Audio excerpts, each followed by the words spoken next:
So today we're going to cover what sells well on Poshmark, and I'm going to give you about 14 examples. It was supposed to be 10, but I pulled 14, and just kind of estimated. So 14 examples of what has sold for me recently, and all of these things are examples of items that do tend to sell well, kind of like that niche or that kind of, item type, right, that sells well for me, because obviously if you can understand demand, then you can kind of fill it with supply, right? And that's the easiest way to go about selling online in general. You're going to see exactly what the item is, how much Poshmark took in fees, and you're also going to see how much I actually made. I'll show you the full screenshot of the item, okay? And most importantly, I'll tell you if I can remember, because I think for one or two of them, I was a little kind of iffy of did I do this or did I source it this way? But I'll try to give you my best kind of inclination and guess on how I sourced that item, because some of them I did source recently, and some of them were, in other places like liquidation pallets, for example, that I sourced a couple months ago. And so obviously if I'm sourcing a lot of items, it's kind of iffy in my memory if I sourced it a couple months ago, okay? But that's liquidation, okay? Now this is gonna be good for beginner sellers to kind of see exactly what sells well on the platform so that you can go out and kind of emulate things like this or source inventory like this. And it's also going to be great for intermediate sellers to figure out, kind of use it as a checklist, a refresher. And honestly, I think it's kind of fun to watch these. I enjoy watching videos like this from other sellers and other YouTubers because it's always kind of fun to see what sells well for them, okay? So let's hop into the examples. The first example is from a liquidation pallet, and I've talked about this in some of my other what sold videos. I'll try to drop some of those what sold videos, and I did, I think, combinations of Poshmark and Mercari, but I've been selling this liquidation pallet that I sourced for a couple hundred, I think it was 150, 115 rough, anywhere in the 110s to 150s amount of items in this pallet, and it was all just NBA stuff and NBA gear, right? And I literally got these for I think $1 something an item, so I have made my money back on this pallet. I was gonna say tenfold, but it's probably 100x. So I don't remember exactly what I sold, but if you watch what I bought that liquidation pallet for, but it's probably a couple $100 all together with all the items. And I think I've probably made, easily over $1,000. I haven't tallied it all up, and I used to obviously keep track of it with an Excel spreadsheet, but I don't necessarily do that anymore. Now that I just know that I've been profitable for so long, I threw that spreadsheet out. I just deleted it because now I know that anything that I sell with NBA gear is just 100% profit, and I've covered my bases so many times, okay? So this sold for $52. It's a retro NBA Seattle Supersonic sweatshirt, and you're gonna see a common trend here in a lot of these items. I sold it for $52, Poshmark took $10.40, and I netted $41.60 on this item. The next one is yet another NBA sweatshirt from that, this time Denver Nuggets, from that same liquidation pallet, okay? And I sourced these liquidation pallets from 888 lots. I have countless tutorials on how to actually source from 888 lots. If you're interested, I will try to drop one or two. I've done 5 of them. I'll drop one or two of those down at the bottom of the description as well if you want to check them out, okay? This sold for $36. I ended up netting $28.80 after Poshmark took $7.20. Next is the NBA, so another Denver Nuggets, this time a long sleeve thermal shirt. And you can kind of see a common trend here. Believe it or not, obviously with everything going on in the world, the NBA wasn't kind of going on, right? And so I wasn't selling a lot of these because there wasn't a lot of reasons for fans to buy NBA gear to go take to the games or sport, right? But now with the NBA back, now that we're in the playoffs currently and the NBA is finally back in full swing, a lot of these are going, and they're going like hotcakes because I have all the inventory, and now I have the supply, but now the demand is up here relative to down here, right? So I kind of anticipated that. Obviously, when I see good items, especially liquidation, and I know that there's value there, even if I know they're not going to sell within a week or a month, right? I'm willing to wait on them because liquidation, as I always say, and this is true for Cashback, this is true for coupon, okay? And if you don't know what these business models are, there's playlists on this channel that explain what they are, how to source them, and different websites that you can source them from, okay? But the name of the game with anything like that, when you're reselling and you're doing your own fulfillment, whether that's Amazon, even though I don't really do that, just with a little bit of books, or that's eBay, Poshmark, Mercari, the name of the game is just stacking up and building quality inventory, because the more inventory you have, obviously, then the more potential profit you can make, because the more potential sales you're potentially going to get. So potential a lot there, that day, that week, that month, right? So it's just, the name of the game is about stacking quality inventory. You don't need to necessarily get an ROI immediately if that's your main goal, okay? But obviously it's going to depend on the way that you're going to approach it. That's just the way that works for me and the way that I recommend to most people, okay? So this sold for $28. Like I said, another NBA kind of, what's the, not memorabilia, what's the word I'm looking for here? NBA gear. There you go. So I made $22.40 on this after Poshmark took $5.60. Yet another one, right? And all of these sold recently. I believe I took all of these from the past the past week and a half, because the past roughly 4 or 5 days I was on vacation. So realistically, it was from 5 days ago and up to 10 to 12 days ago potentially is when all of these example items sold. And I obviously sold other items in here, but I wanted to give you examples of some good ones, some kind of things that I sourced that weren't necessarily as good or high profit as I expected, but obviously these liquidation pallet items are, okay? So right here, this is yet again another NBA sweatshirt, sold for 44 bucks, and I ended up netting $35 after Poshmark took $8.80, okay? So all of these are examples of clothing items that didn't sell immediately for me, but I got in a very cheap liquidation pallet and then was able to flip for a profit over a couple months, right? It didn't happen immediately. Some of them sold immediately, and I honestly made my money back on that pallet, I think within, honestly don't remember, but I think it was within a month or two. And now it's been 3, maybe 4 months, and I've, like I said, I've netted over probably $1,000. I don't even remember.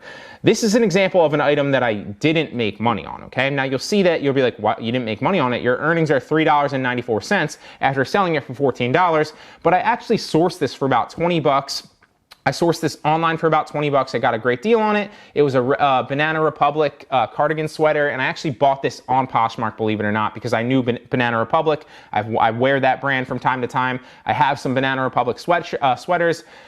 And I honestly thought that this would sell for a lot more, but I held on to this for, and this is used, so I bought this on Poshmark from somebody else because they were selling it so cheap, and I think I bought it, like I said, for 20 bucks. I was like, I can easily flip that for 60 to 80 bucks potentially. I think I bought a new one recently for 100, maybe I think it was $100 in the store. So I was like, oh, that's profit margin right there if I buy that for 20. Well, it didn't, there was no demand on the platform. So this is an example of a bad product that I sourced. Like I said, I bought it on Poshmark, tried to resell it on Poshmark, eBay, and Mercari, and couldn't flip it. So eventually I just made a deal. I kept making offers to get this out of my inventory because I am limited in space. I only currently have these bins behind me, bins over there, and some boxes back there. So I am running out of space. So I either need to scale up potentially with a garage, or scale up with a warehouse potentially. Not right now, because a lot of the time I'm focusing on FBA and more scalable business models with Amazon.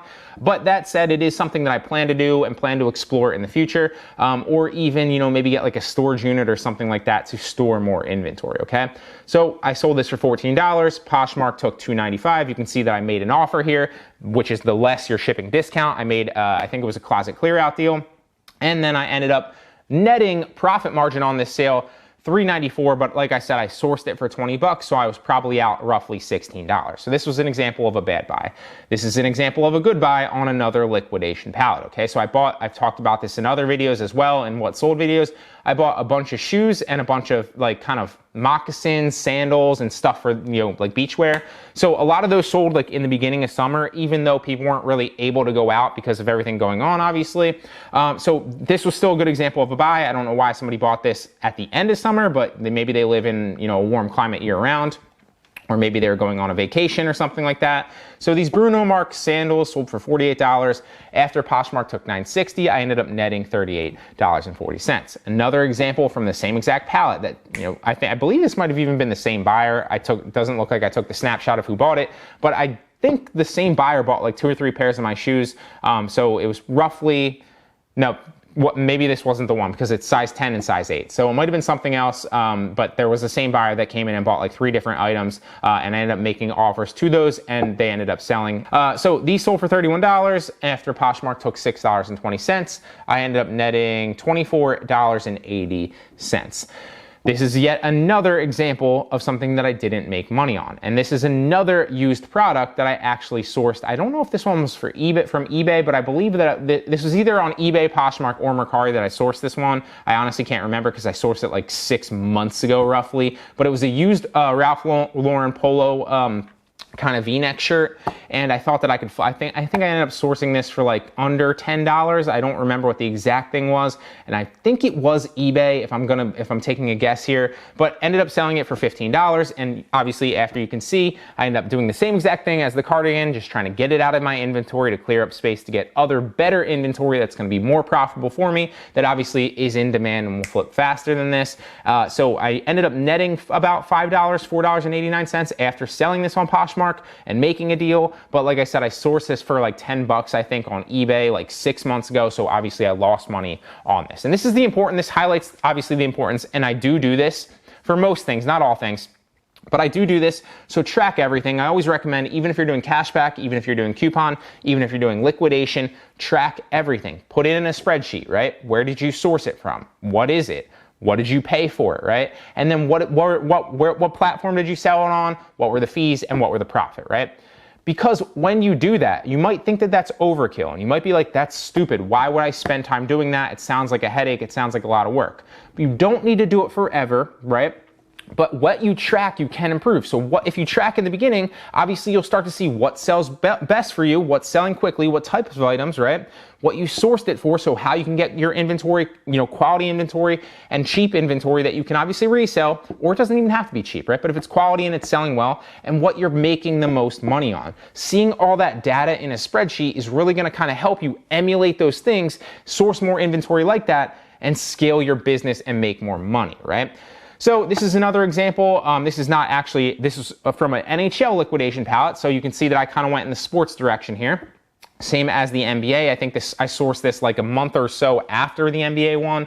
And a lot of these, believe it or not, didn't sell well. But again, now sell like fast. I think I sold a couple of them. But now obviously with the NHL back, yes, they're selling well again. So this is an Islanders long sleeve shirt, which obviously the Islanders beat my Flyers in Game 7. Didn't really like that. But one of the New York Islanders fans probably bought this, and I ended up selling this for $20. And after Poshmark took $4, I ended up netting 16 bucks on that. Again, this was like the same thing as the other, as the NBA one. So I think I sourced these for like $1.10, $1.15 per unit, whatever that ended up being and whatever that came out to. All right, so the next one here is another one from that same palette. This is a Bruins long sleeve shirt this time. So this sold for $22, and after Poshmark took their fees, and it looks like I made a closet clear out discount or closet clear out offer on this, which is what the less your shipping discount is for 7-Eleven, I ended up netting $10.49. So again, that's still like a $9 profit margin overall, because like I said, I sourced these for like $1 something per item in that palette. Now this is an example of something that I sourced cashback wise. I believe this was on Extreme Rebate, but I don't remember the exact site that I sourced it from. There's a bunch of cashback sites that I recommend. And if you guys want examples of liquidation sites, examples of cashback sites, examples of coupon sites, and examples of other sites that I actually source from, and it's probably like 100 or so now sites in my actual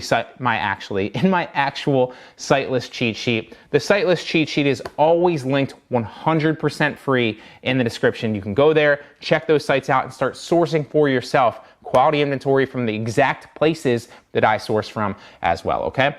So I sold this for 20 bucks. Like I said, I bought this on a cashback site, so I think I got this for free, because usually I either get it for free or like $1 or $2 minus like the PayPal fees. If there are PayPal fees, there aren't always PayPal fees on each item. I'm not going to get too into cashback here, obviously, because I do that in depth in a lot of the cashback tutorials on this actual channel. If you're interested, go to the playlists, go to Cashback Arbitrage, check them all out, okay? So sold this for 20 bucks, ended up netting $16 after Poshmark took $4. Again, from that same shoe palette, okay? So I sold these Bruno Mars driving loafers for 18 bucks, ended up netting $14.40 after Poshmark took $3.60. And again, with that same, you're seeing a common trend here, right? Once, you get into that area, right? Once the NBA came back, boom, all my inventory started selling like hotcakes, right?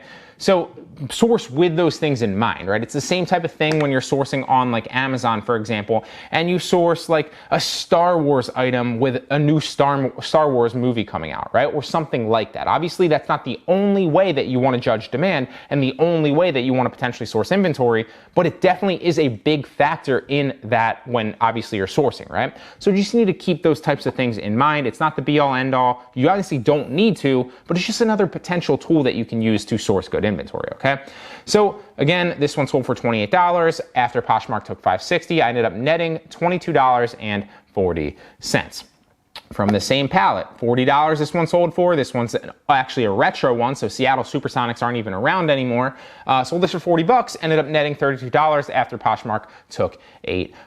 And that, guys, that, ladies and gentlemen, is exactly what sells well for me and has been selling well for me recently, okay? You can see examples of NBA items there from the same liquidation palette. You can see examples of NHL items now, obviously from the same liquidation palette, different liquidation palettes there, but same in those actual, obviously NBA and NHL. As soon as those came back, literally my inventory started going quickly like that, and for high profit margins like you saw. And I didn't really need to do much of anything except, automatically share. If you guys need to know how to scale your closet by automatically sharing, check out the video up in the right-hand corner right now. It will show you how to use a Google Chrome plugin to not fully automate, but 90 to 95% automate your closet so you don't have to spend every single day, every single hour of every day sharing all your items and wasting your life away. The Google Chrome plugin will do it for you, and that's exactly what I do to make good money on the platform. Scale my closet, and it's worked very, very well for me. Okay, and it also works very, very well for my students. So that's examples of things. Again, the loafers and all those shoes, examples from that palette. And the other ways that I source a lot of inventory to resell by myself when I'm doing my own fulfillment is either liquidation, it's cashback, or it's coupon arbitrage, okay? So there's playlists on all those. I will link those playlists down in the description as well. There's a lot of videos linked in the description. But as always, if you want to see more examples of how I source and how you can emulate obviously exactly what I'm doing to make money from your own home reselling products just like this, there is a free case study down in the description that will show you 6 different ways, not just one. It will show you what that business model is, right? How I do it. It will talk about the sites that I actually do it from, and it will show you examples, a lot more examples of products that I've actually flipped, bought from, right? So you'll see exactly what I bought them from and exactly what I sold them from and what my net profit margin was. So check out the free case study if you want to grab the free cheat sheet down in the description. I hope you enjoyed the video, and I hope to see you in the next one.